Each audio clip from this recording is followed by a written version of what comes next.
Assalamualaikum warahmatullahi wabarakatuh. Perkenalkan, nama saya Ardifa Ayu Anggraini dengan NIM 22523131085. Sebelumnya, video ini dibuat untuk memenuhi tugas mata kuliah Ilmu dan Budaya Jawa pada subbab Perjanjian Giyanti dan Terpecahnya Pulau Jawa. Langsung saja ke penjelasannya ya guys, ikuti terus videonya. Perjanjian Giyanti merupakan perjanjian yang terjadi pada tanggal 13 Februari tahun 1755. Perjanjian Giyanti ini merupakan perjanjian antara VOC, pihak Kesultanan Mataram yang diwakili oleh Pakubuwono III dan Pangeran Mangkubumi. Secara resmi, Perjanjian Giyanti membagi wilayah Mataram kepada Pakubuwono III dan Pangeran Mangkubumi.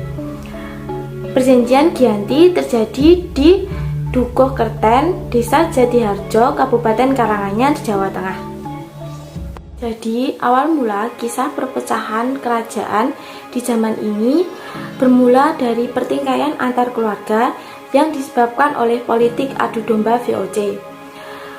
Konflik saudara ini melibatkan susuhuhan Pakubuwono II, Pangeran Mangkubumi, dan Raden Mas Said alias Pangeran Sambernyawa. Ketika Pakubuwono II memangku tampuk kepemimpinan Mataram Islam, ia memindahkan ibu kota kerajaan tersebut dari Kartasura ke Surakarta pada tanggal 17 Februari tahun 1745. Hal ini semakin memperkuat Raden Mas Said ingin merebut tahta Mataram Islam dari pamannya, yaitu Pakubuwono II. Karena memiliki tujuan yang sama, akhirnya Raden Mas Said bekerja sama dengan Pangeran Mangkubumi untuk merebut tahta Mataram Islam dari Pakubuwono II yang dibantu oleh VOC. Kemudian pada tanggal 20 Desember tahun 1749 terjadi kekosongan pemerintahan akibat meninggalnya Pakubuwono II. Hal ini dimanfaatkan oleh Pangeran Mangkubumi untuk mengangkat dirinya sebagai Raja baru Mataram Islam. Mengetahui hal tersebut, VOC tidak mengakui Pangeran Mangkubumi sebagai penguasa Mataram Islam.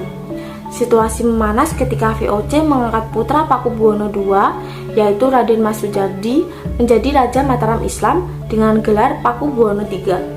Raden Mas Said dan Pangeran Mangkubumi kembali melancarkan serangan terhadap VOC dan Pakubuwono III. Untuk mengatasi serangan dari Raden Mas Said dan Pangeran Mangkubumi, VOC kemudian menyusun siasat adu domba kepada kedua tokoh tersebut. Politik adu domba yang dilakukan oleh VOC membuahkan hasil. Pada tahun 1752, terjadi perselisihan antara Pangeran Mangkubumi dan Raden Mas Said. Hal ini kemudian dimanfaatkan oleh VOC untuk berunding dengan Mangkubumi. VOC membujuk Mangkubumi dengan menantang setengah wilayah kekuasaan Mataram.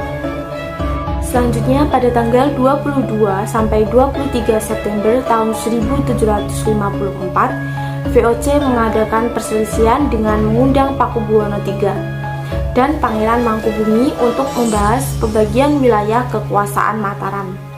Gelar yang akan digunakan, kerjasama VOC dengan Kesultanan. Perundingan ini akhirnya mencapai kesepakatan dengan ditandatanganinya Perjanjian Giyanti yang terjadi pada tanggal 13 Februari 1755 yang membagi kerajaan Mataram Islam menjadi dua bagian, yaitu Kasunanan Surakarta dan Kasultanan Ngayogyakarta. Setelah Perjanjian Giyanti ditandatangani, maka Pangeran Mangkubumi pun mendapat setengah wilayah Mataram Islam yang kemudian memunculkan kerajaan baru bernama Kasultanan Ngayogyakarta Hadingrat. Pangeran Mangkubumi lalu mendeklarasikan sebagai raja dengan gelar Si Sultan Hamengkubuwono I. Dengan demikian, maka riwayat kerajaan Mataram Islam telah berakhir baik secara de facto maupun de jure. Sebagai wujud nyata di mana telah berlangsungnya kesepakatan atas Perjanjian Giyanti ini, maka dibangunlah monumen perjanjian berupa batu prasasti dan juga terdapatnya pohon beringin.